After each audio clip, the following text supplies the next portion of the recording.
เรื่องราวของกัมพูชาไม่ได้เริ่มต้นจากปราสาทหินที่ยิ่งใหญ่แต่เริ่มต้นจากสภาวะทางภูมิศาสตร์ที่เป็นเอกลักษณ์นั่นคือพื้นที่ราบลุ่มที่โอบกอดโดยแม่น้ำโขงและทะเลสาบเขมรโตนเลสาบเปรียบเสมือนหัวใจที่สูบฉีดชีวิตให้แผ่นดินในฤดูน้ำหลากน้ำจากแม่น้ำโขงจะไหลย้อนกลับเข้าไปในทะเลสาบทำให้พื้นที่ขยายกว้างขึ้นหลายเท่าตัวนำพาตะกอนดินอันอุดมสมบูรณ์และฝูงปลาจำนวนมหาศาลมาสู่พื้นที่ปรากฏการณ์ทางธรรมชาตินี้เองที่เป็นรากฐานสำคัญที่หล่อเลี้ยงชีวิตมนุษย์มานับพันปีหลักฐานทางโบราณคดีที่เก่าแก่ที่สุดพบว่ามีมนุษย์อยู่อาศัยในดินแดนนี้มาตั้งแต่ยุคหินเก่าเช่นที่ถ้ำลางสเปียนทางตะวันตกเฉียงเหนือของกัมพูชามนุษย์ในยุคนั้นดำรงชีพด้วยการล่าสัตว์และเก็บของป่าจนกระทั่งการเวลาล่วงเลยเข้าสู่ยุคหินใหม่และยุคโลหะราว 2,000 ถึง 1,000 ปีก่อนคริสตกาลสังคมมนุษย์เริ่มเกิดการเปลี่ยนแปลงครั้งใหญ่พวกเขาเริ่มตั้งถิ่นฐานถาวรรู้จักการเพาะปลูกข้าวและเลี้ยงสัตว์หลักฐานสำคัญที่แหล่งโบราณคดีสำโรงเซนและภูมิสวายแสดงให้เห็นถึงพัฒนาการทางเทคโนโลยีการหล่อสำริดการตีเหล็กและการทำเครื่องปั้นดินเผาในยุคนี้สังคมเริ่มมีความซับซ้อนขึ้นมีการแบ่งชนชั้นและมีพิธีกรรมความเชื่อที่เกี่ยวข้องกับธรรมชาติและบรรพบุรุษแต่แผ่นดินนี้ยังคงเป็นเพียงหมู่บ้านหรือชุมชนขนาดเล็กที่กระจายตัวอยู่ทั่วไปจนกระทั่งสายลมแห่งการค้าจากดินแดนอันไกลโพ้นพัดผ่านมาเมื่อเข้าสู่คริสตศตวรรษที่ 1เส้นทางการค้าทางเลระหว่างจักรวรรดิโรมันอินเดียและจีนเริ่มคึกคักดินแดนบริเวณสามเหลี่ยมปากแม่น้ำโขงตอนล่างปัจจุบันอยู่ในเวียดนามตอนใต้และกัมพูชากลายเป็นจุดแวะพักเรือที่สำคัญที่สุดแห่งหนึ่งพ่อค้าชาวอินเดียที่เดินทางมากับลมมรสุมไม่ได้นำมาแค่สินค้าแต่ยังนำเอาแนวคิดที่พลิกหน้าดินแดนนี้ไปตลอดกาลนั่นคือศาสนาพราหมณ์ฮินดูพุทธศาสนาภาษาสันสกฤตและรูปแบบการปกครองที่มีกษัตริย์เป็นสมมุติเทพหรือเทวราชานักประวัติศาสตร์ชาวจีนเรียกอาณาจักรแรกที่ก่อตัวขึ้นในบริเวณนี้ว่าฟูนันเชื่อว่าเพี้ยนมาจากคำว่าพนมหรือภูเขาในภาษาเขมรโบราณฟูนันเป็นอาณาจักรที่เจริญรุ่งเรืองด้วยการค้าทางทะเลมีเมืองท่าสำคัญคือออกแก้วซึ่งเต็มไปด้วยสินค้าจากทั่วทุกมุมโลกทั้งเหรียญโรมันกระจกเปอร์เซียและเครื่องประดับอินเดียตำนานปรัมปราเกี่ยวกับการก่อตั้งฟูนันเล่าถึงพราหมณ์โคนทินยะชาวอินเดียที่เดินทางมาทางเรือและได้แต่งงานกับนางพญาขอมหรือนางนาคโสมะซึ่งเป็นธิดาของพญานาคผู้ปกครองดินแดนตำนานนี้แท้จริงแล้วคือสัญลักษณ์ของการผสมผสานระหว่างอารยธรรมอินเดียที่เข้ามาใหม่คือพราหมณ์โคนทินยะกับชนพื้นเมืองดั้งเดิมที่นับถือธรรมชาติและงูหรือนาคคือนางโสมะฟูนันพัฒนาระบบชลประทานขุดคลองเพื่อการเกษตรและการคมนาคมทำให้สามารถปลูกข้าวได้เพียงพอที่จะเลี้ยงดูประชากรที่เพิ่มขึ้นและสร้างความมั่งคั่งจากการเป็นศูนย์กลางการค้าพาณิชย์เมื่อการเวลาผ่านไปเส้นทางการค้าทางทะเลเริ่มเปลี่ยนทิศทางพ่อค้าเริ่มใช้เส้นทางช่องแคบมะละกาแทนการเลียบชายฝั่งความสำคัญของเมืองท่าฟูนันจึงค่อยๆเสื่อมถอยลงในขณะเดียวกันอาณาจักรบริวารที่อยู่ลึกเข้าไปในแผ่นดินตอนบนบริเวณจำปาสักในลาวตอนล่างและภาคตะวันออกเฉียงเหนือของกัมพูชาซึ่งชาวจีนเรียกว่าเจนละก็เริ่มสะสมกำลังและอำนาจผู้นำแห่งเจนละนามว่าพระเจ้าพววรมันที่ 1ได้ทำการรุกรานและผนวกดินแดนฟูนันเข้าเป็นส่วนหนึ่งของตนการเปลี่ยนผ่านนี้ไม่ใช่แค่การเปลี่ยนราชวงศ์แต่เป็นการเปลี่ยนแกนกลางของเศรษฐกิจและอำนาจจากอาณาจักรที่พึ่งพาการค้าทางทะเลมาสู่อาณาจักรที่พึ่งพาการเกษตรในแผ่นดินใหญ่โดยสมบูรณ์เจนละสืบทอดวัฒนธรรมและศาสนาจากฟูนันศิลปะแบบพรีนังกอขอมเริ่มก่อตัวขึ้นปราสาทก่อด้วยอิฐเริ่มปรากฏให้เห็นประปรายแต่ความเจริญรุ่งเรืองของเจนละก็ไม่ได้ยืนยาวอย่างราบรื่นเมื่อถึงคริสตศตวรรษที่ 8อาณาจักรเกิดความแตกแยกทางการเมืองอย่างรุนแรงบันทึกของจีนระบุว่าเจนละได้แตกออกเป็น2 ส่วนคือเจนละบกทางตอนเหนือซึ่งเต็มไปด้วยภูเขาและหุบเขาและเจนละน้ำทางตอนใต้บริเวณชายฝั่งและสามเหลี่ยมปากแม่น้ำ ในขณะที่แผ่นดินเจนละกำลังแตกเป็นเสี่ยงและถูกครอบงำโดยอำนาจทางทะเลจากชวาซึ่งนักประวัติศาสตร์ยังถกเถียงกันว่าเป็นเกาะชวาในอินโดนีเซียหรืออาณาจักรจามปาเจ้าชายหนุ่มพระองค์หนึ่งที่เคยไปประทับอยู่ที่ชวาได้เสด็จกลับมายังมาตุภูมิพระองค์ทรงมีพระนามว่าพระเจ้าชัยวรมันที่สองท่านทรงตระหนักดีว่าการจะรวบรวมแผ่นดินที่แตกแยกให้เป็นหนึ่งเดียวได้นั้นอำนาจทางทหารเพียงอย่างเดียวไม่เพียงพอแต่ต้องมีความชอบธรรมที่สูงส่งกว่ามนุษย์ทั่วไปในปีคศ802พระองค์ทรงเลือกยอดเขาพนมกุเลนหรือมเหนทรบ่อนโพดกเป็นสถานที่ประกอบพิธีกรรมศักดิ์สิทธิ์ตามคติพราหมณ์โดยมีพราหมณ์ประกอบพิธีสถาปนาพระองค์ขึ้นเป็นกมรเต็งชัคตะตาราชาหรือเทวราชาหรือกษัตริย์ผู้เป็นสมมุติเทพพิธีกรรมนี้มีความหมายทางการเมืองที่ลึกซึ้งสองประการ1คือการประกาศอิสรภาพอย่างเด็ดขาดจากชวาและ2คือการรวมศูนย์อำนาจเหนือเจ้าผู้ครองนครรัฐเล็กๆทั้งปวงเพราะบัดนี้พระองค์ไม่ใช่แค่กษัตริย์แต่เป็นร่างอวตารของพระศิวะบนหน้าแผ่นดินจุดนี้เองคือก้าวแรกของการก่อตั้งอาณาจักรเมืองพระนครหรือแองกอร์เอ็มไพร์อย่างเป็นทางการความยิ่งใหญ่ของอาณาจักรขอมไม่ได้ถูกค้ำจุนด้วยเวทมนต์แต่ถูกค้ำจุนด้วยวิศวกรรมชลประทานที่ก้าวหน้าที่สุดในยุคนั้นเมื่อศูนย์กลางอาณาจักรย้ายลงมาอยู่ที่ราบทางตอนเหนือของโตนเลสาบกษัตริย์องค์ต่อๆมาเช่นพระเจ้าอินทรวรมันที่ 1และพระเจ้ายโสวรมันที่ 1ได้ริเริ่มโครงการก่อสร้างระดับชาตินั่นคือการขุดบารายอ่างเก็บน้ำขนาดมหึมา บารายไม่ใช่การขุดลึกลงไปในดินแต่เป็นการสร้างคันดินล้อมรอบพื้นที่กว้างใหญ่เพื่อกักเก็บน้ำฝนและน้ำจากแม่น้ำบารายสวายดวนแก้วและบารายตะวันออกมีขนาดใหญ่โตมโหฬารจนมองดูราวกับทะเลสาบที่มนุษย์สร้างขึ้นระบบชลประทานนี้ทำให้ขอมสามารถปลูกข้าวได้ถึงปีละ 2-3 ครั้งสร้างความมั่นคงทางอาหารอย่างมหาศาลประชากรนับล้านคนสามารถอาศัยอยู่ร่วมกันได้และความมั่งคั่งนี้เองที่ถูกเปลี่ยนให้เป็นแรงงานมหาศาลในการสร้างศาสนสถานหินที่ยิ่งใหญ่ในยุคของพระเจ้ายโสวรมันที่ 1พระองค์ได้สถาปนาราชธานีแห่งใหม่ชื่อยโสธรปุระ โดยมีศูนย์กลางอยู่ที่ปราสาทพนมบาแข็งนี่คือต้นกำเนิดของพื้นที่ที่เรารู้จักกันว่าเมืองพระนครหรือแองกอร์การเวลาล่วงเลยมาถึงต้นคริสตศตวรรษที่ 12อาณาจักรขอมก้าวเข้าสู่ยุครุ่งเรืองขีดสุดภายใต้การนำของพระเจ้าสุริยะวรมันที่ 2พระองค์ทรงเป็นกษัตริย์นักรบที่ขยายดินแดนออกไปกว้างใหญ่ไพศาลแต่สิ่งที่ทำให้พระองค์เป็นที่จดจำตลอดกาลคือการสร้างปราสาทนครวัดแตกต่างจากกษัตริย์องค์ก่อนๆที่มักสร้างปราสาทอุทิศแด่พระศิวะพระเจ้าสุริยวรมันที่ 2ทรงหันมานับถือพระวิษณุไวยสโนปนิกายนครวัดจึงถูกสร้างขึ้นเพื่อเป็นทิพยวิมานของพระวิษณุบนโลกมนุษย์และเป็นสุสานหลวงของพระองค์เองเมื่อสวรรคตสถาปัตยกรรมของนครวัดคือการจำลองจักรวาลตามคติฮินดูคูน้ำล้อมรอบเปรียบเสมือนมหาสมุทรสีทันดรกำแพงชั้นนอกคือเทือกเขาขอบจักรวาลและยอดปราสาททั้ง5คือยอดเขาพระสุเมนศูนย์กลางของจักรวาลนครวัดเป็นสถาปัตยกรรมหินทรายที่ใช้หินมากกว่ามหาพีระมิดแห่งกีซ่าภาพสลักนูนต่ำรอบระเบียงคดเล่าเรื่องราวมหากาพย์รามายณะมหาภารตะและสะท้อนภาพกองทัพอันเกรียงไกรของพระองค์นครวัดคือเครื่องยืนยันถึงอำนาจทรัพยากรและภูมิปัญญาของขอมโบราณที่ไม่มีใครเทียบได้ทว่าความยิ่งใหญ่ก็ไม่อาจหลีกหนีความเสื่อมสลายในปีคศ1177อาณาจักรขอมเผชิญวิกฤตการณ์ที่เลวร้ายที่สุดเมื่อกองทัพอาณาจักรจำปาจากเวียดนามตอนกลางล่องเรือทวนน้ำขึ้นมาทางแม่น้ำโขงและโตเลสาบเข้าปล้นสะดมและเผาทำลายเมืองพระนครจนย่อยยับท่ามกลางเท่าฐานและความสิ้นหวัง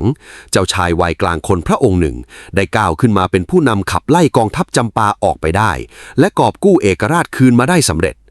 พระองค์ทรงปราบดาภิเษกเป็นพระเจ้าชัยวรมันที่ 7มหาราชผู้ยิ่งใหญ่ที่สุดในประวัติศาสตร์กัมพูชา บทเรียนจากการถูกทำลายเมืองทำให้พระเจ้าชัยวรมันที่ 7ทรงเปลี่ยนรากฐานทางความเชื่อของอาณาจักรอย่างสิ้นเชิง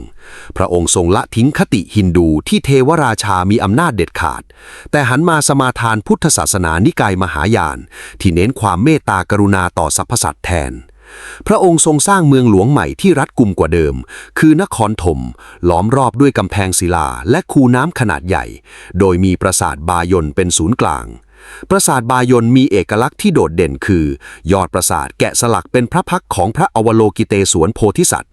ซึ่งนักประวัติศาสตร์เชื่อว่าจำลองมาจากพระพักตร์ของพระเจ้าชัยวรมันที่ 7เองหันหน้าไปทั้ง4ทิศคอยสอดส่องดูแลทุกสุขของราษฎรด้วยรอยยิ้มอันเปี่ยมเมตตาหรือที่เรียกกันว่ายิ้มบายนยุคของพระองค์ไม่ใช่แค่การสร้างปราสาทแต่เป็นการสร้างรัฐสวัสดิการโบราณ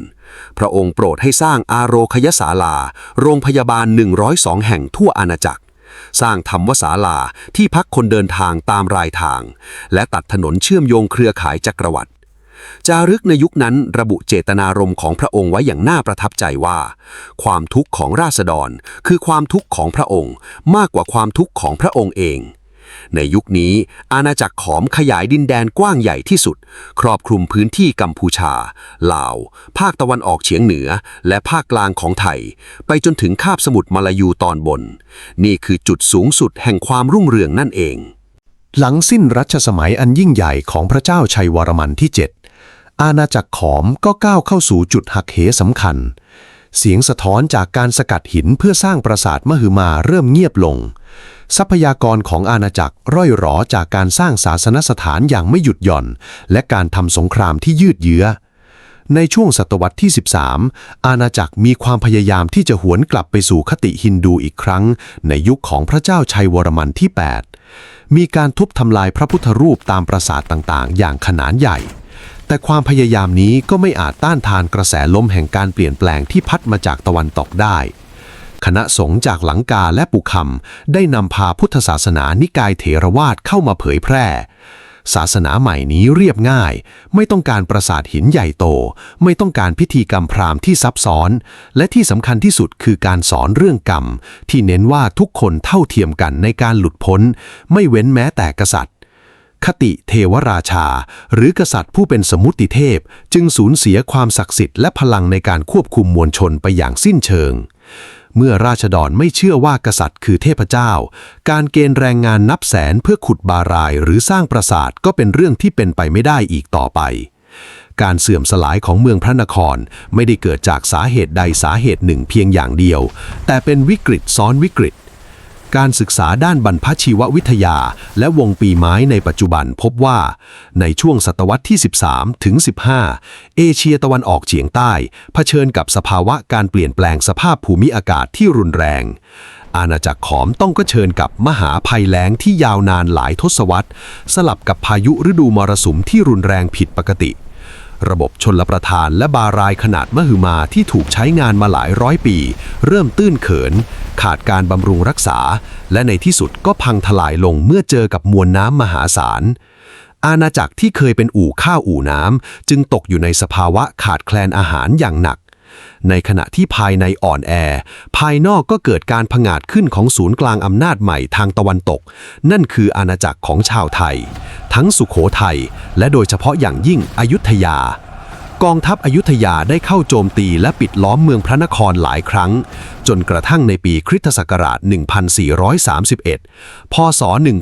1974 เมืองพระนครที่เคยยิ่งใหญ่ก็แตกพ่ายกองทัพอยุธยากวาดต้อนผู้คนช่างฝีมือพราหมณ์และทรัพย์สมบัติกลับไปเป็นจำนวนมากทิ้งให้นครที่เคยมั่งคั่งที่สุดในภูมิภาคค่อยๆถูกผืนป่ากลืนกินหลังการพ่ายแพ้พระเจ้าพระยายาตทรงตัดสินพระทัยทิ้งเมืองพระนครที่เสียหายหนักเกินกว่าจะฟื้นฟูทรงอพยพราชสำนักและผู้คนลงใต้มายังบริเวณที่เป็นจุดตัดของแม่น้ำหรือจตุรมุข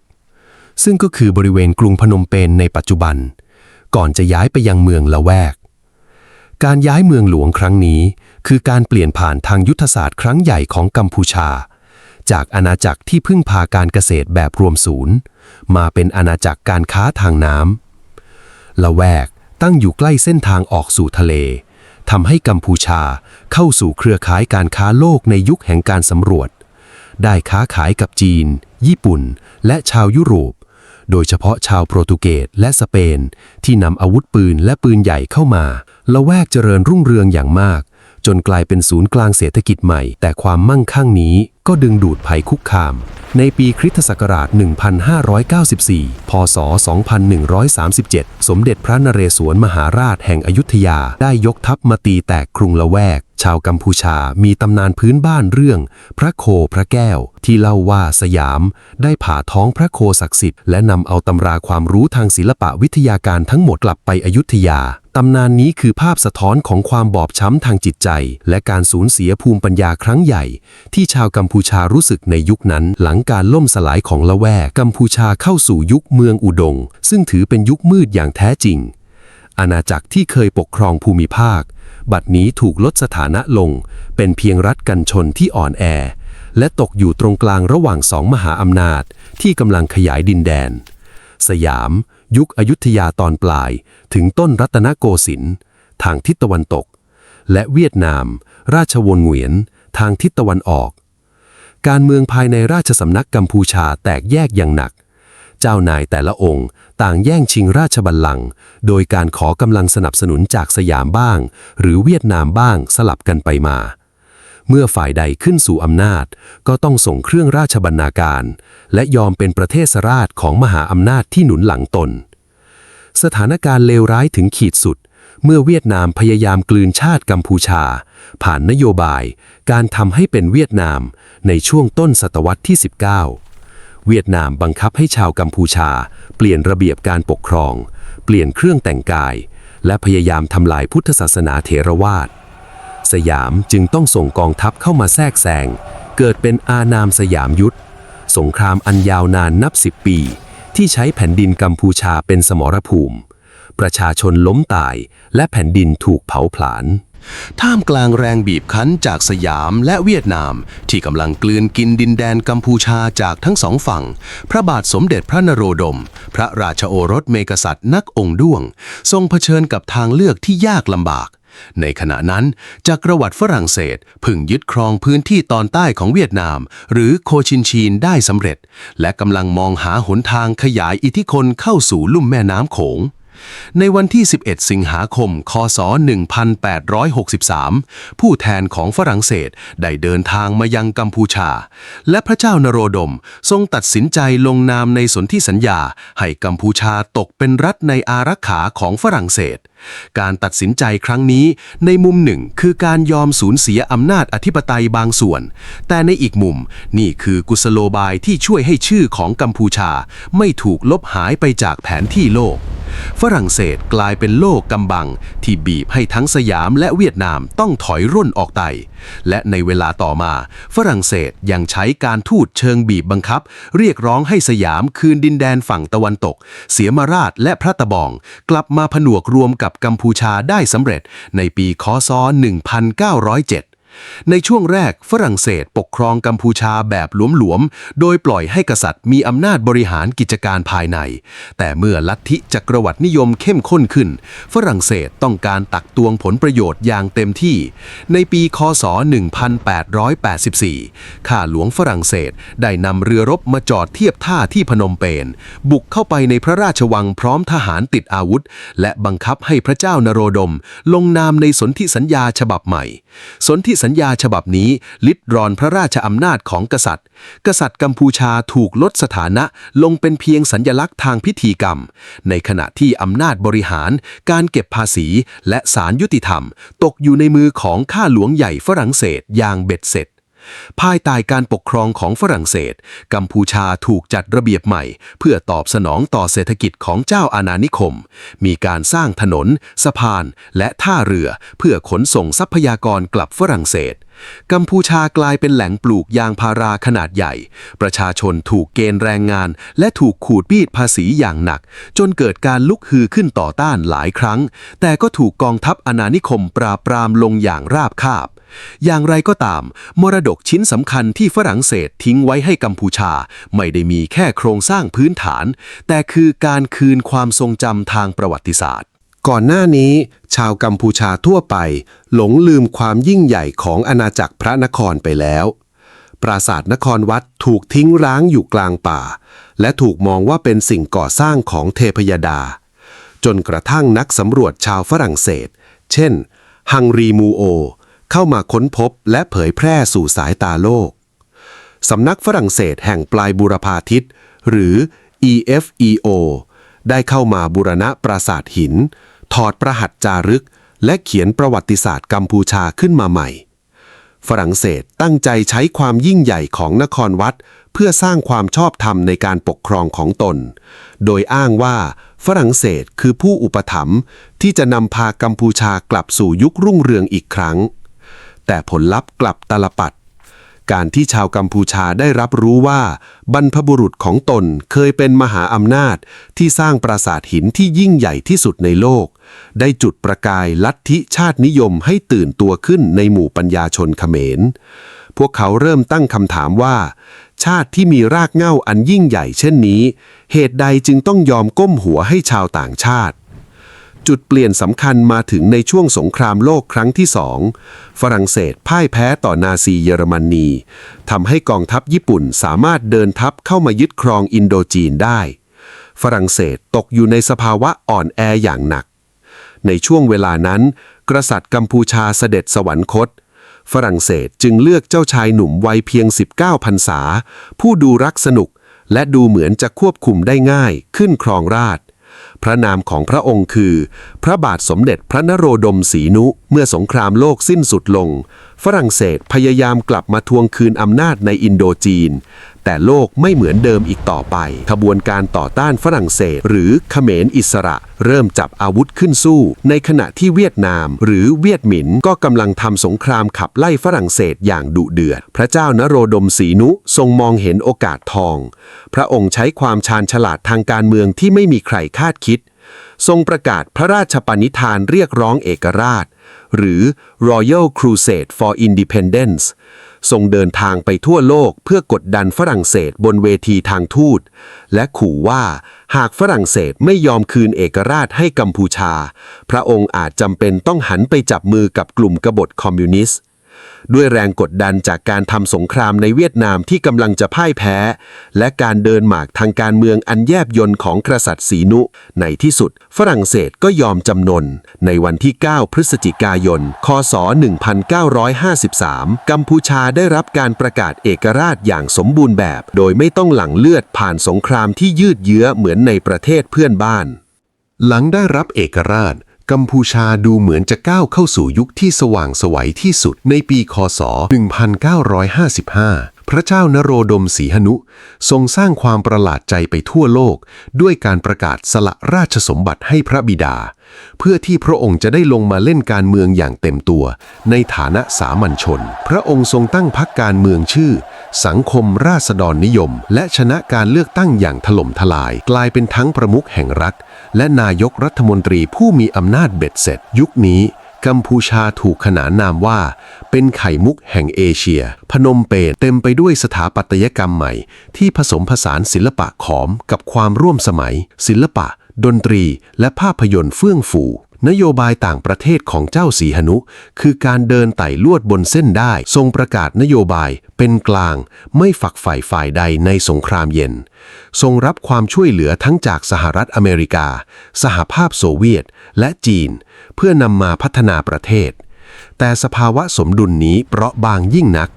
เมื่อไฟสงครามในเวียดนามที่อยู่ติดกันทวีความรุนแรงขึ้นกองกำลังเวียดกงได้แอบใช้พื้นที่ชายแดนกัมพูชาเป็นเส้นทางลำเลียงพลเส้นทางโฮจิมินห์สหรัฐอเมริกาจึงเริ่มระแวงว่าความเป็นกลางของกัมพูชากำลังเอื้อประโยชน์ให้คอมมิวนิสต์ในขณะเดียวกันภายในประเทศเองความเหลื่อมล้ำระหว่างเมืองกับชนบท การคอร์รัปชันและการปราบปรามผู้เห็นต่างอย่างเด็ดขาดของรัฐบาลได้ผลักดันให้นักศึกษาและปัญญาชนฝ่ายซ้ายต้องหนีเข้าป่าไปรวมตัวกันก่อตั้งขบวนการคอมมิวนิสต์กัมพูชาหรือที่เจ้าสีหนุเรียกพวกเขาว่าเขมรแดงจุดแตกหักเกิดขึ้นในปีค.ศ. 1970 ขณะที่เจ้าสีหนุเสด็จเยือนต่างประเทศนายพลลอนนอลซึ่งได้รับการสนับสนุนจากสหรัฐอเมริกาได้ทำการรัฐประหารยึดอำนาจและสถาปนาประเทศเป็นสาธารณรัฐเขมรเปลี่ยนทิศทางประเทศไปสวามิภักดิ์ต่อสหรัฐอย่างเต็มตัวเจ้าสีหนุทรงพิโรธอย่างหนักพระองค์ทรงลี้ภัยไปปักกิ่งและประกาศจับมือกับศัตรูเก่าอย่างเขมรแดงเพื่อตั้งรัฐบาลพลัดถิ่นเสียงประกาศผ่านวิทยุของอดีตกษัตริย์ที่เรียกร้องให้ราษฎรเข้าป่าไปจับอาวุธสู้กับรัฐบาลลอนนอลทำให้ชาวนาจำนวนมหาศาลเข้าร่วมกับเขมรแดงโดยไม่รู้เลยว่าอุดมการณ์ที่แท้จริงของเขมรแดงคืออะไรในขณะเดียวกันสหรัฐอเมริกาได้ปฏิบัติการทิ้งระเบิดปูพรมอย่างหนักหน่วงบริเวณชายแดนกัมพูชาเพื่อทำลายฐานที่มั่นของเวียดกงระเบิดหลายแสนตันตกลงบนแผ่นดินกัมพูชาฆ่าชีวิตพลเรือนไปนับแสนคนความโกรธแค้นจากความสูญเสียนี้กลายเป็นเชื้อเพลิงชั้นดีที่ทำให้กองทัพเขมรแดงขยายตัวอย่างรวดเร็วในที่สุดสงครามกลางเมืองก็จบลงเมื่อกองกำลังเขมรแดงสามารถตีโอบล้อมและยึดกรุงพนมเปญได้สำเร็จในวันที่ 17 เมษายน คริสตศักราช 1975 ประชาชนในกรุงพนมเปญต่างโห่ร้องต้อนรับทหารเขมรแดงในชุดดำด้วยความดีใจที่สงครามสิ้นสุดลงแต่ความยินดีนั้นอยู่ได้เพียงไม่กี่ชั่วโมงผู้นำเขมรแดงนามว่าพลพอตได้สั่งการให้กองทัพกวาดต้อนประชาชนกว่า2 ล้านคนออกจากเมืองหลวงและเมืองใหญ่ทั้งหมดมุ่งหน้าสู่ชนบทภายในเวลาไม่กี่วันโดยอ้างว่าสหรัฐจะมาทิ้งระเบิดทว่าความจริงนี่คือจุดเริ่มต้นของการทดลองทางสังคมที่โหดร้ายที่สุดในประวัติศาสตร์มนุษยชาติเขมรแดงสถาปนาประเทศใหม่ในชื่อกัมพูชาประชาธิปไตยและประกาศให้ประเทศเข้าสู่ปี0ลบล้างอารยธรรมทุกอย่างที่เคยมีมาพวกเขายกเลิกระบบเงินตราปิดโรงเรียนปิดโรงพยาบาลทำลายวัดวาอารามยกเลิกสถาบันครอบครัวและบังคับให้ทุกคนกลายเป็นชนชั้นกรรมชีพทำงานหนักในค่ายนารวมเยี่ยงทาสตั้งแต่เช้าตรู่จรดค่ำใครก็ตามที่มีการศึกษา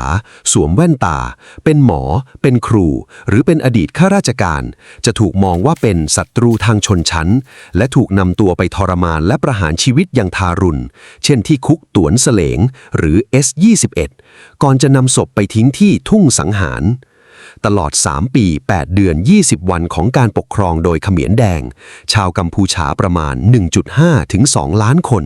ราว1 ใน 4ของประชากรทั้งประเทศต้องสังเวยชีวิตให้กับการประหารความอดอยากและโรคร้ายนี่คือบาดแผลที่ลึกที่สุดที่กรีดลงบนจิตวิญญาณของอารยธรรมเขมรความหวาดระแวงของผู้นำเขมรแดงทำให้พวกเขากวาดล้างแม้กระทั่งพวกเดียวกันเองและยังส่งกองกำลังไปโจมตีหมู่บ้านตามชายแดนเวียดนามในช่วงปลายปีคริสตศักราช 1978 กองทัพเวียดนามจึงตัดสินใจยกทัพบุกสายฟ้าแลบเข้าสู่กัมพูชาร่วมกับกองกำลังชาวกัมพูชาที่แปรพักโดยนำโดยเฮงสำรินและหุนเซนกองทัพเวียดนามสามารถยึดกรุงพนมเปญและขับไล่เขมรแดงกระเจิงเข้าป่าไปทางชายแดนไทยในวันที่ 7 มกราคม คริสตศักราช 1979 เวียดนามช่วยจัดตั้งรัฐบาลใหม่ในชื่อสาธารณรัฐประชาชนกัมพูชาหรือ PRK แต่ฝันร้ายของชาวกัมพูชายังไม่จบลงง่ายๆโลกในยุคสงครามเย็นยังคงแบ่งขั้วสหรัฐอเมริกาจีนและอาเซียนไม่ยอมรับรัฐบาลที่เวียดนามหนุนหลังจึงหันไปให้การสนับสนุนแนวร่วมฝ่ายต่อต้านซึ่งประกอบด้วยกลุ่มอดีตเจ้าสีหนุกลุ่มประชาธิปไตยและกลุ่มเขมรแดงกัมพูชาจึงตกอยู่ในสภาวะสงครามกลางเมืองแบบสงครามตัวแทนต่อไปอีกนับทศวรรษประชาชนนับแสนต้องอพยพหนีตายมาอยู่ในค่ายผู้ลี้ภัยตามแนวชายแดนไทยกัมพูชาท่ามกลางไฟสงครามกลางเมืองที่คุรุ่นบุรุษผู้หนึ่งได้เริ่มฉายแสงขึ้นมาบนหน้าประวัติศาสตร์การเมืองกัมพูชาชายผู้ที่จะกลายเป็นผู้มีอิทธิพลที่สุดในเวลาต่อมานามว่าหุนเซน ฮุนเซนเคยเป็นอดีตผู้บังคับการกองของกองทัพเขมรแดง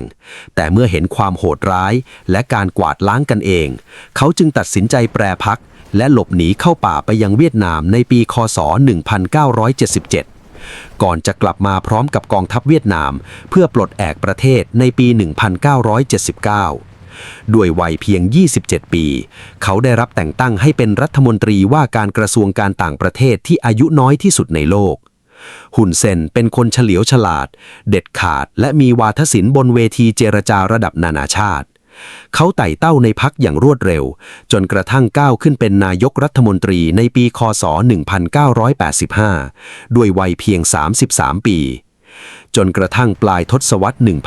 1980 เมื่อกำแพงเบอร์ลินล่มสลายและสงครามเย็นใกล้สิ้นสุด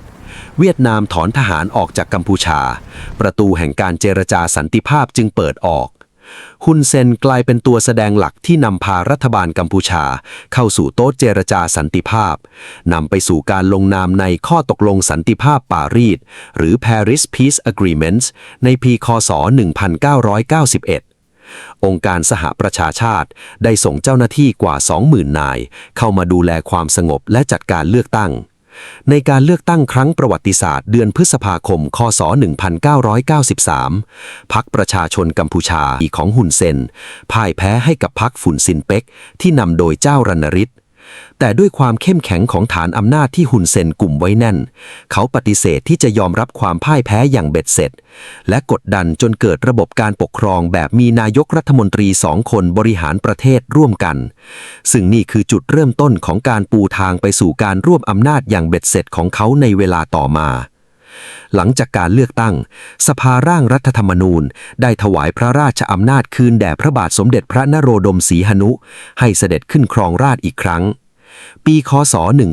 1993 จึงเป็นหมุดหมายสำคัญที่อารยธรรมอันเก่าแก่แห่งนี้ได้รับการสถาปนาใหม่ในชื่อราชอาณาจักรกัมพูชา